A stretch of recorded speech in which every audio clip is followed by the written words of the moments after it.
All right, we'll go ahead and get started. How many people are actual developers in the room? Sysadmins?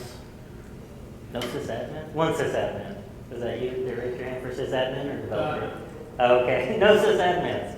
All right, great. So my name is Grant Shipley. I am a developer evangelist at Red Hat. I've been at Red Hat about 7 years. Before Red Hat, I worked at another small Linux company called Novell on the SUSE operating system. And before that, I worked at a company called SCO, SCO, some people call it, Santa Cruz Operations, that had a Unixware and an open server operating system. So I've been a Unix and Linux guy my entire career, which has been about probably 17 years at this point since I graduated college. But you don't really care about me, so we'll move on. The slides are a little off-center just a little bit because of the projector, so I apologize for that. So today what I'm going to talk about is developing mobile applications using MongoDB as the back end, all hosted in the cloud. Okay, a lot of buzzwords can be associated with that. But for you to understand the talk, I do need to take a couple of minutes and just go over some background information. Has anyone actually heard of Titanium Studio before? Okay, about 4 people, 5 people. So I started developing mobile applications when the first iPhone came out, which was on the Edge network. This was probably, I guess, 5 years ago at this point. And I have been a Java developer my entire career. And when I decided to develop iPhone applications, it was really hard for me because I had to learn Objective-C. And I haven't used C or C++ since my college days. I went to University of Tennessee. And I had to remember a lot of things that I had forgotten. Like when you allocate memory for an object, you have to deallocate it, or you're going to have memory leaks. I had to learn the Xcode integrated development environment. I had to learn to use the profiling tools, because I don't care like how great of a developer we think we are. If you're developing native mobile applications in Objective-C, you are going to have memory leaks that you're going to trace down and try to profile and get fixed. And so the first iPhone application I wrote was called Signing Time, and it was pretty popular back in the day. And it's a sign language application that teaches toddlers how to communicate via sign language before they can actually speak. And so as a mobile developer, I knew that I could not create creative content that people would actually care about purchasing an app for. I just knew that I couldn't. And so I actually partnered with this company, Signing Time, and we did a split revenue sharing model because they had all the content. They have shows on Nickelodeon. They won Emmy Awards for their thing, and mobile development was getting pretty hot. So my idea was I'm going to go around to companies and I'm going to pitch to them that I'll write their application for free and get it out in the App Store, and then we will do a 50-50 split on revenue. And so for every $1 that I made, I would give them 50. No, I wouldn't. For every $1 I made, I would give Apple 30 cents, and then we would split the remainder. And that worked out pretty well for me. And then I had this other idea that, you're still capped by how many people are willing to pay for your application. So I said, I'm going to go around to these companies, and I'm going to pitch them an idea that I'll develop their application for them, no charge, and we should give it away for free because it's a marketing effort for them, but they have to pay me 5 cents every time someone downloads it. Right? And so that's another model that I chose. So the applications that I wrote, I was a pure Objective-C guy. Let me log off of IRC a second. I'm a total developer because I'm still on IRC. Hang on. Quit that. Start the presentation back up. Sorry about that. And so to write that first application took me 2 months, working 40 hours a week. And then because the application was pretty popular, the company wanted me to write it for the Android SDK, which Google released a couple years later. And I was just doing this in my spare time, and I didn't want to spend the extra time to maintain 2 code bases and 2 code streams to learn yet another SDK to publish on the Android devices. And I never did it. Okay? And so a couple of years later, I thought I just signed out of that. Maybe it's a video memory buffer. I don't know. But a couple years later, I heard of this company called Accelerator, who has a product called Titanium Studio. It is open source, and you can write native mobile applications using JavaScript. A competitor to Titanium Studio would be PhoneGap. A lot of people have probably heard of that, or Cordova. Adobe just bought them about, 8 months ago. And so they're very similar. I'm not saying one is better than the other one. I just chose to use Titanium Studio. So it is an Eclipse-based IDE. It's open source. You can build and test your mobile applications from right inside of your IDE. You can set breakpoints and actually debug your code on the device and emulators. And it gets compiled down to a native executable using Xcode for the iPhone or the Android SDK for Android devices. They also support BlackBerry, but we all know where that's going, right? How many people are using BlackBerries anymore? They are backed by the company Accelerator. How Accelerator makes their money and why this is open source is they actually have a marketplace to where developers can submit their own modules for you to use. If I was wanting to write an iPhone application or an Android application that scans barcodes and look up information, I could write that myself. It would take me a long time, or I could just buy a barcode scanning module through the Accelerator marketplace. It's like $4 a month, and just integrate that directly into my app. Yep? Have you found the HTML5, the fact that it's tied to HTML5, kind of a limitation compared to using more native facilities? Are there limitations to this approach? Absolutely. You wouldn't want to develop a graphics-intensive game or application using Accelerator type Studio. So it's because it's more like content-centric. Yeah, I would recommend using this, even though Accelerator says you can use it for everything, even including Angry Birds if you want to write an app like that. I personally use it for productivity-based applications and not games. I hope that answered your question. Yeah, okay. But Titanium Studio is actually all JavaScript. It's not really HTML5. And I'll show you some code in a second. We'll walk through an application that I wrote. So the next bit of background information is MongoDB. Hopefully most people have heard about MongoDB, but it is a perfect fit for mobile application development in Titanium Studio. So why do I say that? MongoDB is a document object store using JSON, and because you use JavaScript to write these mobile applications, you can just send the JSON object down to the mobile device without having to basically do anything with it, and then just JSON.parse it on the inside of Titanium Studio. So it alleviates all of those used to be concerns for me using like object relational mapping software like Hibernate or something like that to get a data set back, map it to objects, package it up in JSON, send it across the wire. And so it saves developers a lot of time in order to do that. And obviously MongoDB was actually built with scalability and performance and high availability in mind. All right, the next part is cloud computing. Yeah.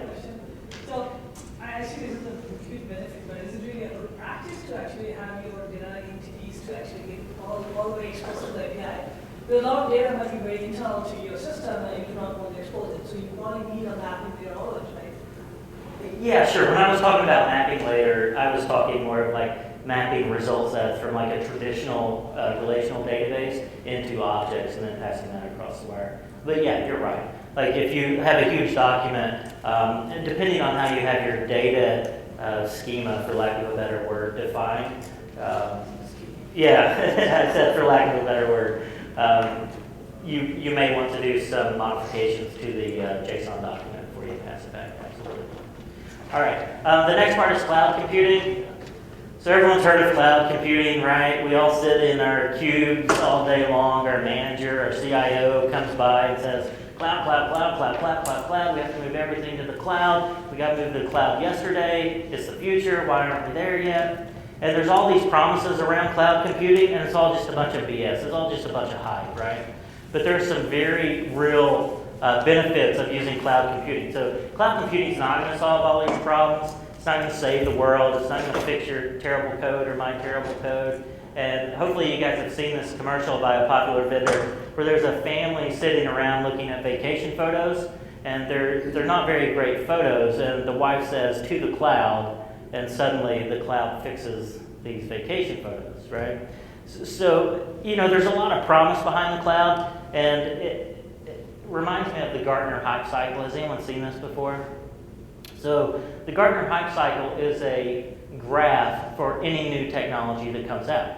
And it basically says that when a new technology comes out, everyone's going to be talking about it. And it's going to solve all of your problems. And then people realize, well, it's really not. It's just a bunch of hype.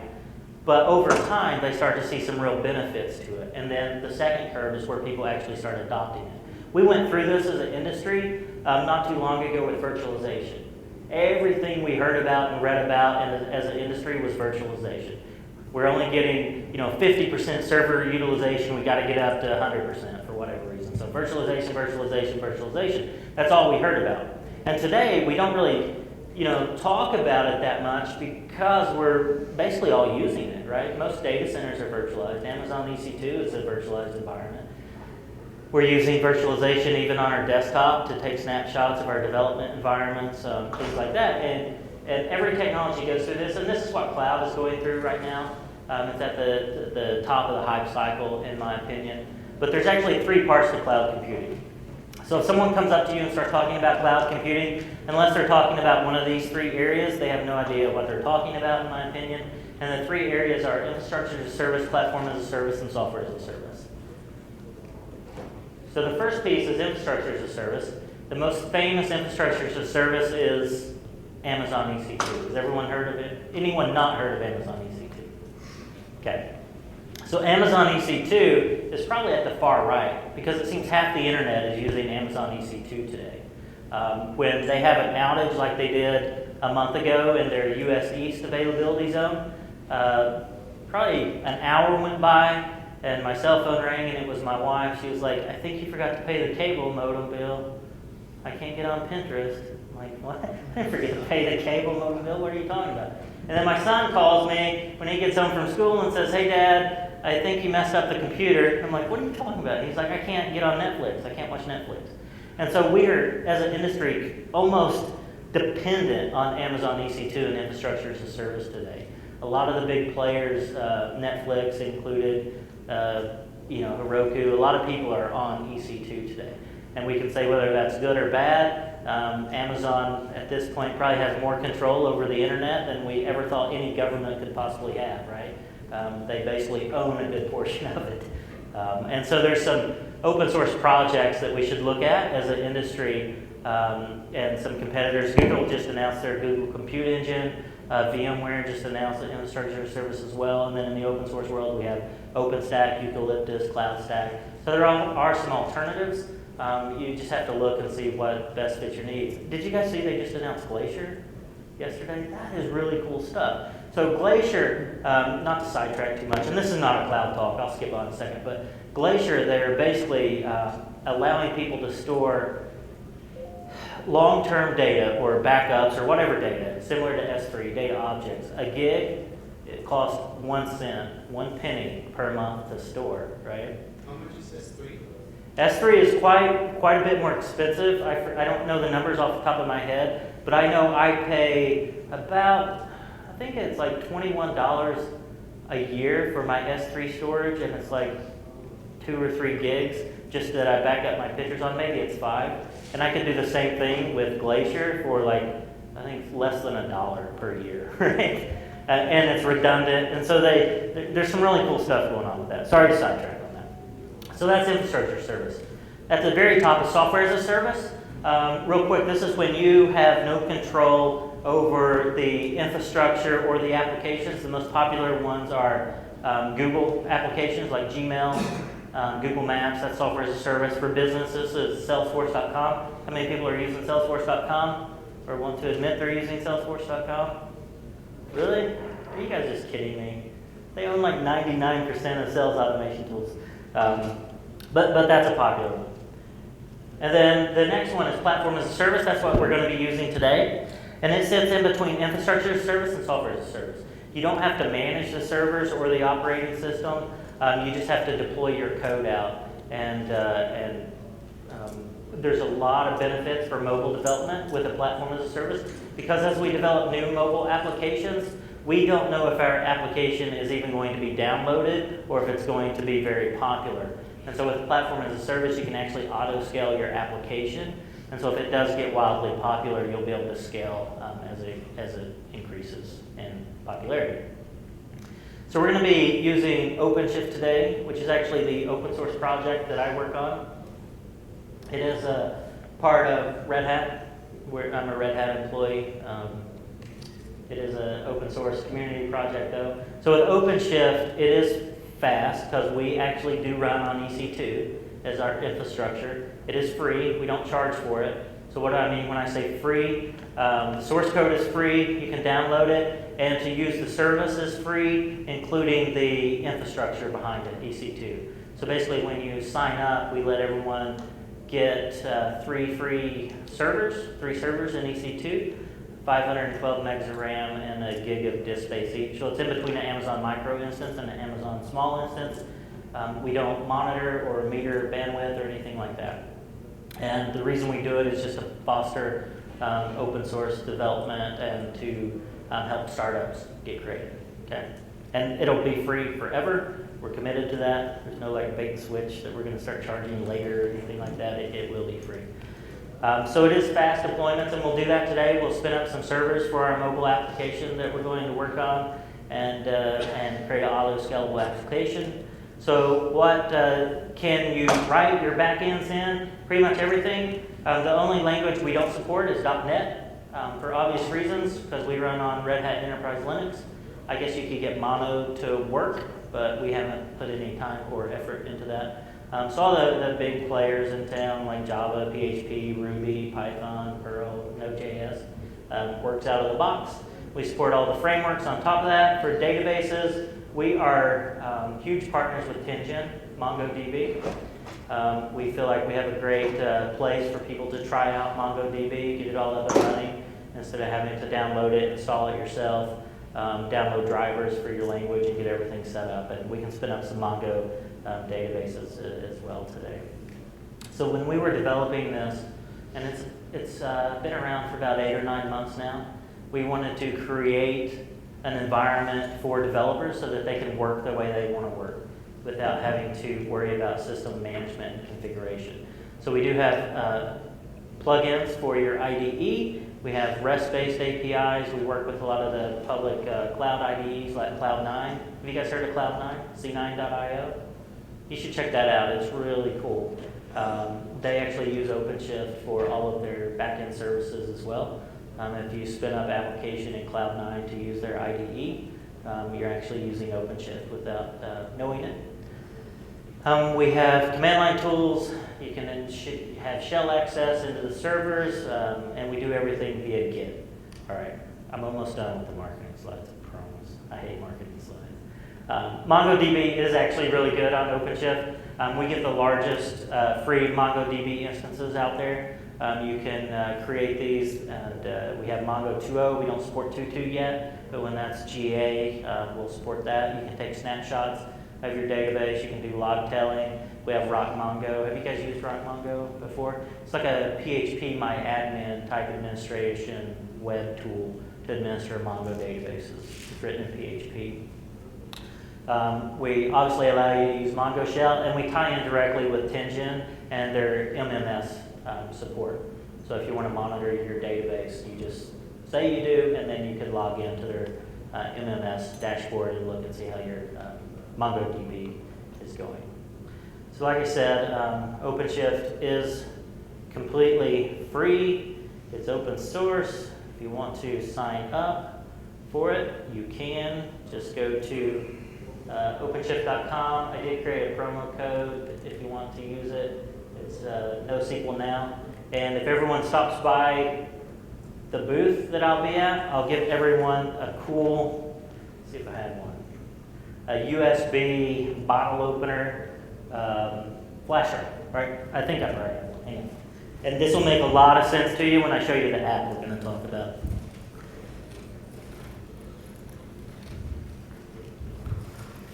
Maybe. All right, here it is. Stop by the booth. I'll give you one of these after the talk. They're metal, very sturdy, 4 gigs. They're blank, save you the trouble of formatting them. Now, the thing is, these open beer bottles very well. I've opened hundreds with this little guy. I haven't put a single document on it, so I don't know how well the file storage capabilities are of the bottle opener, but I'm not too worried about that. So stop by. So that's the background. So let's put it all together now. We're going to talk about an application I wrote just for fun. It is on the App Store if you want to download it. It's called BeerShift. Okay.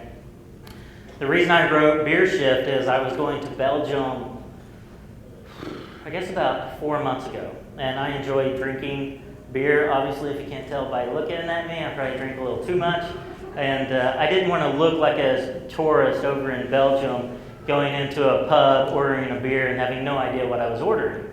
So I was talking to some of my friends, and I was like, you know what would be cool is if we wrote an app to where you could type in a beer name, search for it, read about it, who brewed it, how much alcohol content it was. And they're like, yeah, that'd be cool, you should do that. So I said, okay, I'll go do it. I wanted to learn Accelerator anyway, so I said, I'm going to do this. So I spent a weekend writing it, and then I met my friends again, and as software developers, like we always do, we're really excited to show off, you know, what we spent all this time on. And every single time that happens, they're just not satisfied, right? So I went and I met with my friends. I'm like, here's the app I wrote, it's pretty cool. And they're like, yeah, that's kind of cool. You know what would be better is if I could, you know, track that I drank a beer, track where I drank the beer, look at where I drank it on a map, see what my friends are drinking, rate the beers, see what everybody around me is drinking. And so I'm like, okay, fine. And so feature creep started setting in. So I went back and I added all of those features. And so that's the app we're going to look at today. It's called BeerShift. And so I'll exit out and I'll start up my IDE. Can you guys see the source code okay? Good enough? So let's, I'll show you the application real quick, and then we'll spend some time walking through the source code. And this is not going to work because I have the wrong endpoint in here. So let me fix that real quick.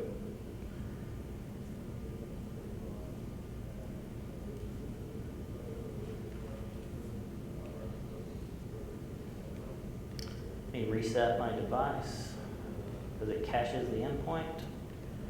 And then we'll recompile, and then we should be good. And I'll also start it in the Android emulator, so you can see that the same code base runs natively on all devices. Okay?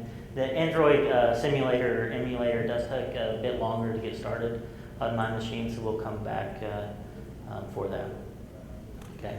So here's the application. The first thing it checks to see if I already have a username and password cached on the machine, but because I just reset my device, I do not. So I'll go ahead and log in here. I'll say OpenShift. I'll type in a bad password or not. Let me reset it again. These emulators are very finicky.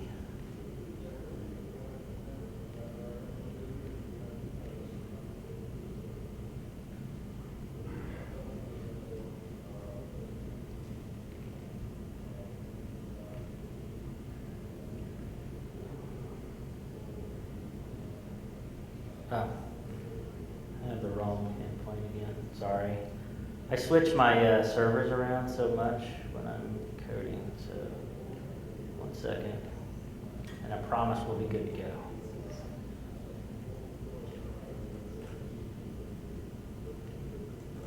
There we go. So all of this source code is available on GitHub. It's open source. If you want to download it, muck around with it, get started. I also have a blog post series that I wrote that's basically how to get up and running with mobile development, MongoDB, and Titanium Studio. If you want to read that, it's on mongodb.org, it's on accelerator.com, and on redhat.com. You can read it in any of those places. So let me log in here. There we go. Now we're in business. Sorry about the hiccup there. So when you first log into the application, you get dropped to the search screen. So you can search for a beer. So let's search for Westmalle, which is a German beer, or not a German beer, a Belgian Trappist brewery. It's a Belgian beer. And so these are the beers that either contain Westmalle in the name or is brewed by the Westmalle brewery. Okay? And so when I click search, that actually made a REST API call up to the cloud, OpenShift in this example, and returned the JSON document back to me. So then I can click on a beer, West Mall Trappist Triple. I can read about it. I can select to drink the beer. It'll add it to my drink tab. I can click on a beer and see when I drink it. I know it's black right now. I'll actually come in and add geolocation to it in just a few minutes, and we'll add a mapping component to the application as well. I'll click on kickstand. You can see what everybody around you is drinking, and that's basically the app. It's a very simple app. So let's go through and look at the source code. Actually, we only have 20 minutes left. So you guys tell me, do you want me to go over the source code for this application? Or are you more interested in spinning up some new cloud servers and switch the back end out for this and start with a fresh Mongo database? So whoever wants to walk over the source code, including geolocation, raise your hand. One guy, 2, 3, 4. 50-50. 50. You want me to split it? Like, how many people want to see the server creation deployments? Okay, more people are interested in that. All right, so let's do this real quick. So you can create new servers with OpenShift, which again is just running on EC2, one of 3 ways. You can go to openshift.com and do it via the website if you're not a command line guy. Let me log in here. So I could create an application. And this is, we have these instant apps you can specify. Like if you know you want to do a Spring app running on JBoss EAP, you can select that. If you want to know you want to do a Cake PHP app, you can do that. Or you can specify just a language or application type. So that's how you can do it on the web. Inside the IDE, you can go File, New, Other, and you can create OpenShift projects inside of the IDE. But I'm a command line guy, so that's what we're going to do. So I'll clear the screen. Okay, so first thing I'm going to do is create a new server. I'll do RHC app create. We'll give our application a name. We'll call it NoSQL now. And the backend that I'm going to use today is actually written in PHP. If you're not a PHP developer, I also have a Java backend, a Node.js backend, Ruby backend, and a Python backend. So you can use whatever language you prefer. And it's all on GitHub, github.com/beershift. So I'm going to create a PHP 5.3 application. Hit enter on that. I'll authenticate. And so what's actually happening right now is it's talking via REST APIs to spin up a new EC2 server for you if it needs to.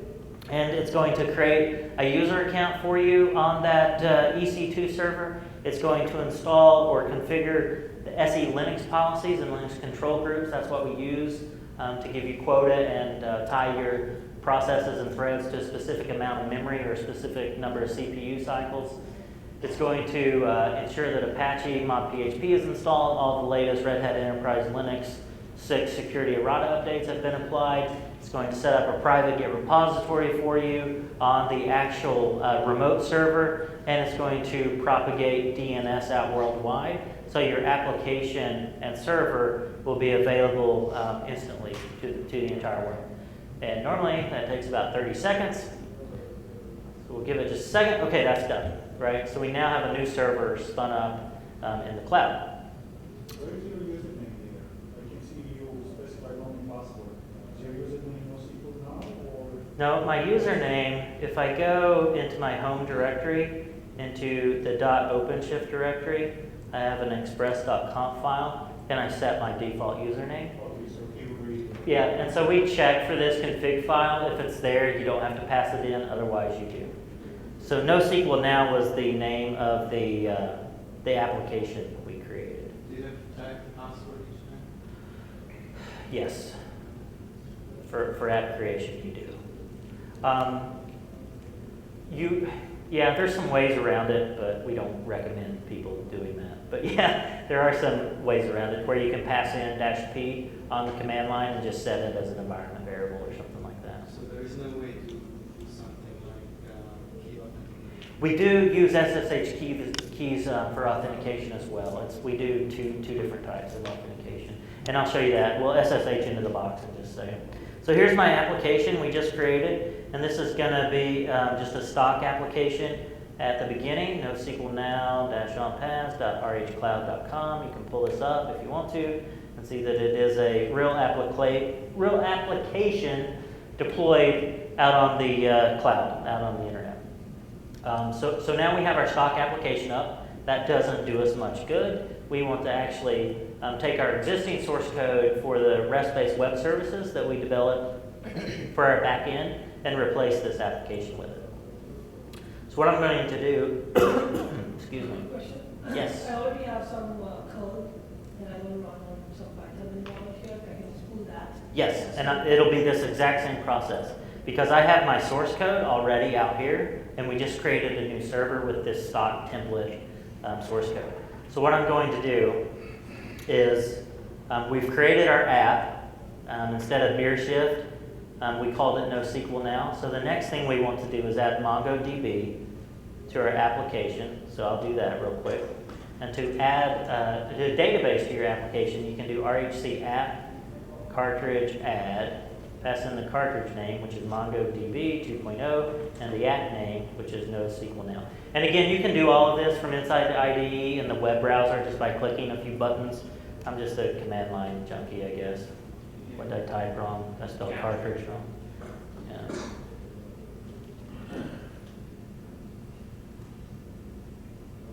So assuming I typed it correctly that time, what's happening now is it's doing the exact same thing that it did when we created our initial application called NoSQL Now, except in this case, it's going to install and configure MongoDB for me, okay? And it is a private MongoDB. No one else has access to it. It's not shared. You get the admin username and password to log in and do whatever you want with it, right?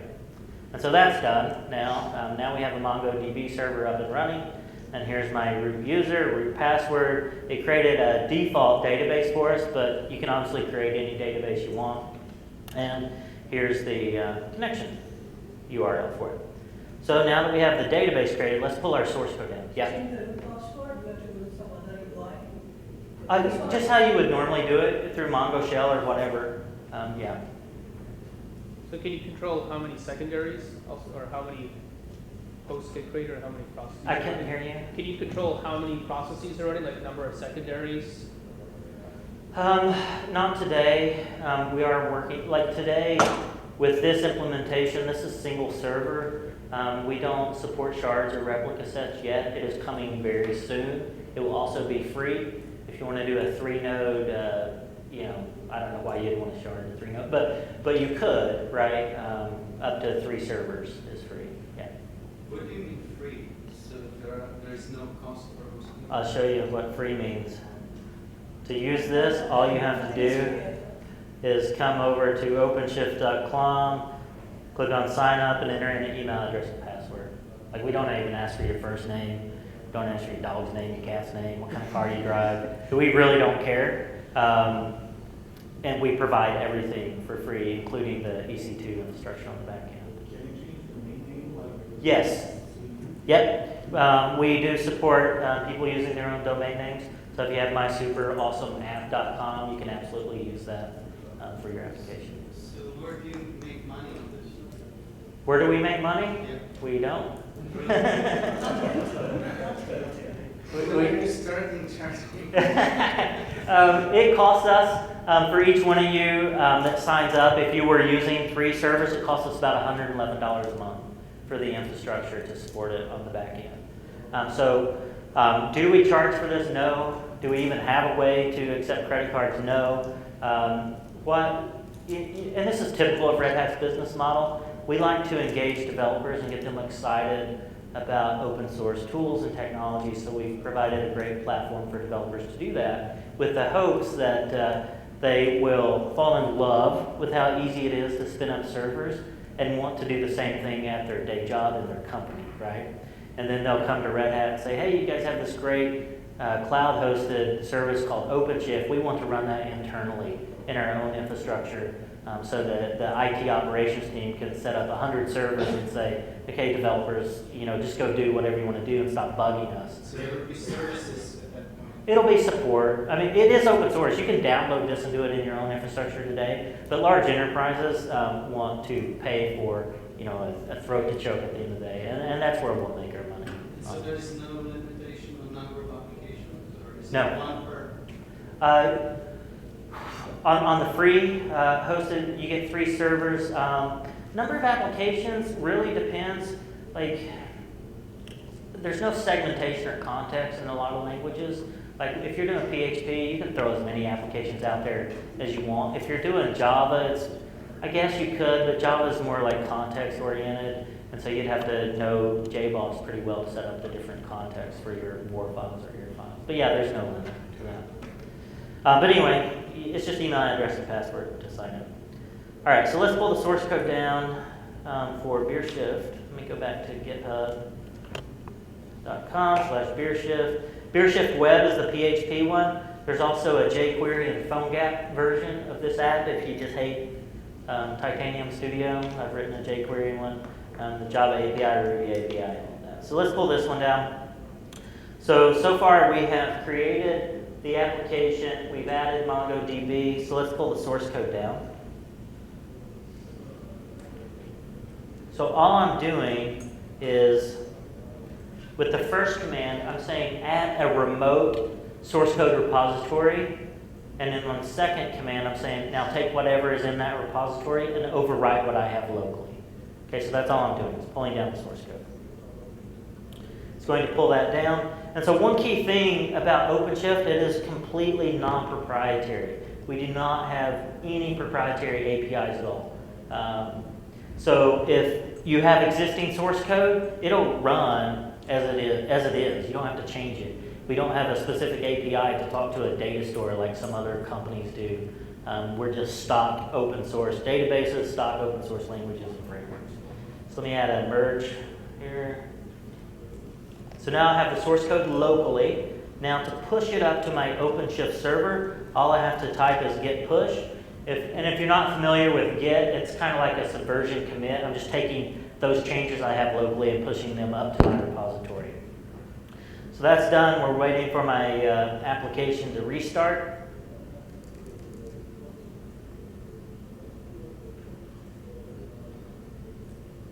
Let's see if our Android emulator actually started. Yeah, there it is.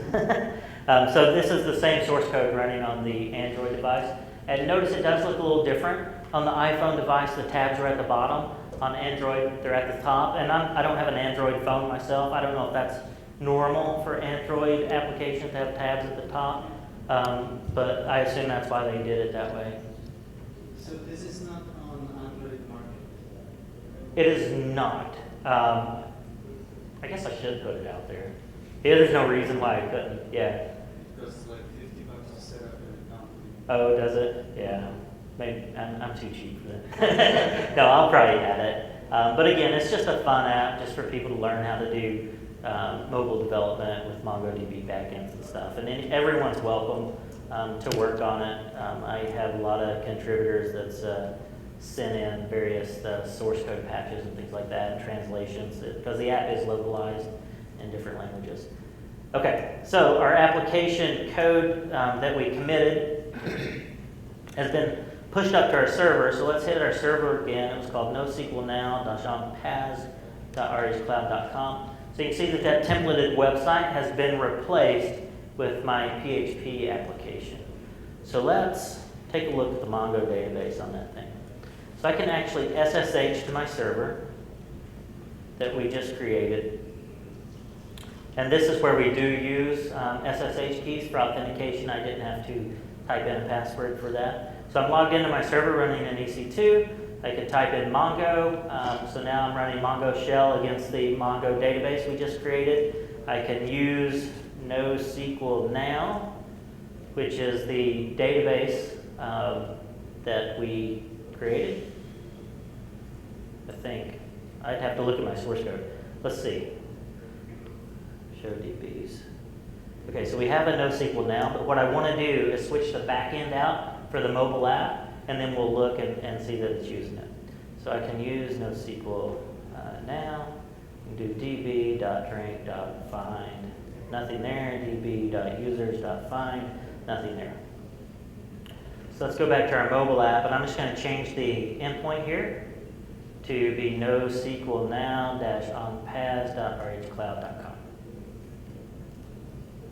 And we'll save that. And we'll run our simulator. And I have to reset it because the endpoint is actually cached on the device. And then we'll recompile the application.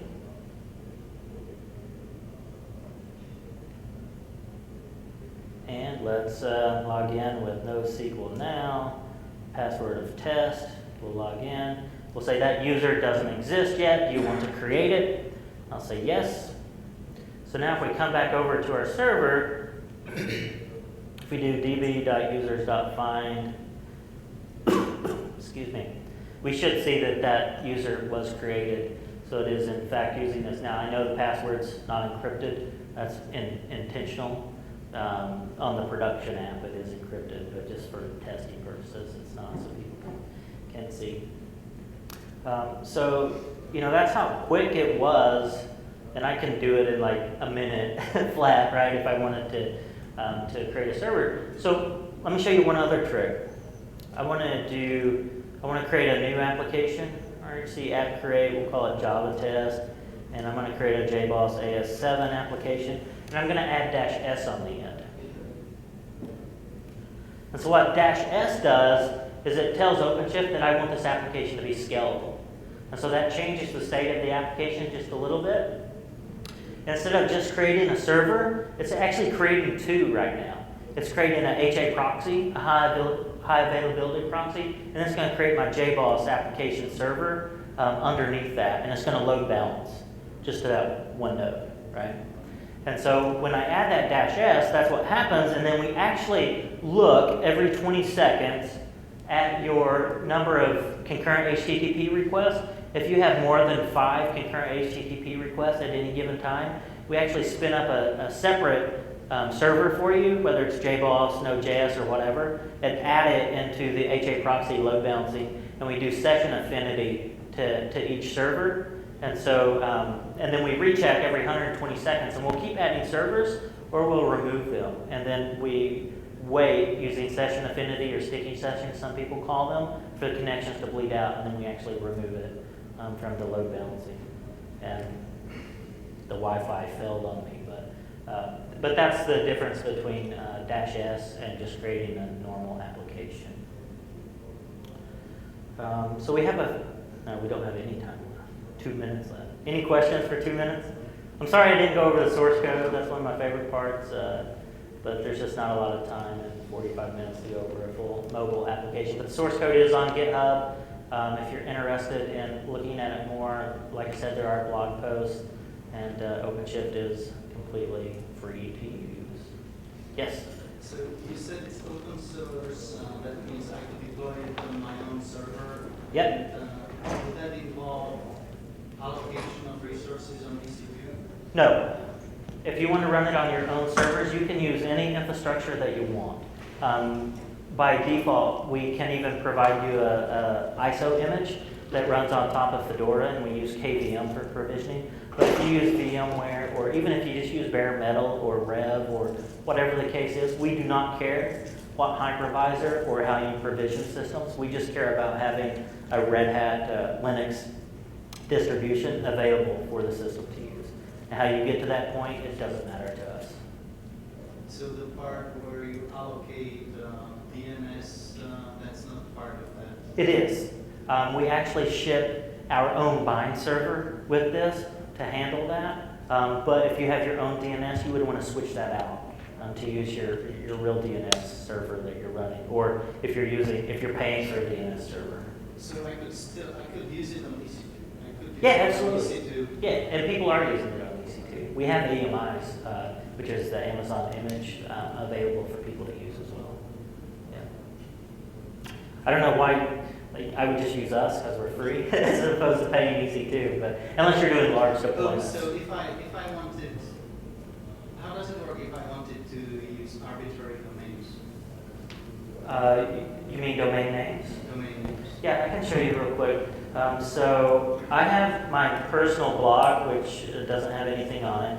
It's actually gshipleyonpass.rhcloud.com, but it's grantshipley.com. But if I go to, www.grantshipley.com, it's the same website. And the way we do it is we have what's called an alias. So if I do RHC domain show, which lists all of the applications I have running, one of these will be G Shipley, which is my application name, and I have assigned an alias to it, www.grantshipley.com. And then I go into my DNS registry and I create a CNAME record and point it over to this host. So yeah, you can absolutely do that. Sorry, where are you creating the CNAME entry? Wherever your DNS is hosted. Yeah, you have to have control over the Yeah, and then you just point a CNAME to. So my CNAME would be, pointed at this. Any other questions, Jeff? Does the open source version of OpenShift include the auto provisioning? Yes. Stuff? Mhm. Awesome. Yeah, and you can run it. I run it locally on my laptop. I mean, that's just how I. HA proxy setup? Yes, it has all of that built in. Yeah. Is MongoDB on a database? No, we actually support traditional relational databases, MySQL, MySQL, depending on how you say it, Postgres. What's really cool about OpenShift is that we also have what's called a do-it-yourself cartridge. And so if we don't support something out of the box, doesn't mean you can't use it. A do-it-yourself cartridge basically just spins up a server and gives you SSH access to it. If you want to run Memcache or Redis or Reop or whatever, as long as it runs on Linux, which they all do, it'll run on OpenShift without any problems at all. But for tie-ins to like monitoring and management, today in the NoSQL space, it is just MongoDB that we officially support. Does it have to be JBoss or does it be a Tomcat? The question is, does it have to be JBoss or Tomcat for Java? No. I mean, we are agnostic, right? Like, obviously Red Hat owns JBoss, so we support JBoss. I also just wrote a blog post and I have a quick start, like it's a click of a button. You can get Tomcat deployed out and run that, Jetty, whatever you want to run will work. Yeah? How does it work with resource allocations? What kind of, what CPU or RAM is my application? So memory, you have dedicated 512 megs of RAM for your application. If you need more, just email me and I'll increase it for you. It's just arbitrary limits that we chose. CPU, I don't know off the top of my head. I would have to look and see. But you are guaranteed some CPU. Let's say it's 10%, but you can burst above that, but you're always guaranteed 10%. So that means that it maps to EC2 micro instance? No, not really. I mean, it's above a micro instance. Because what we do is buy extra large reserved instances, and then it's a multi-tenant environment, and we'll put, say, 10 people on one extra large. And so it sits in between a micro and I forget how big a small is, but I know a micro is like 300. 600. Oh, I thought it was 300 and something. Well, maybe they've changed it. So if micros are 600 and something, it's a little smaller than that. It's 512 megs of RAM. Yeah. Any other questions? All right, stop by at the booth, pick up your key. Just say I told you, come up there and get one, so they won't make you sign up. All right, I appreciate the time. Sorry I went over. Sorry we didn't go into more detail as well, but thanks. Appreciate it.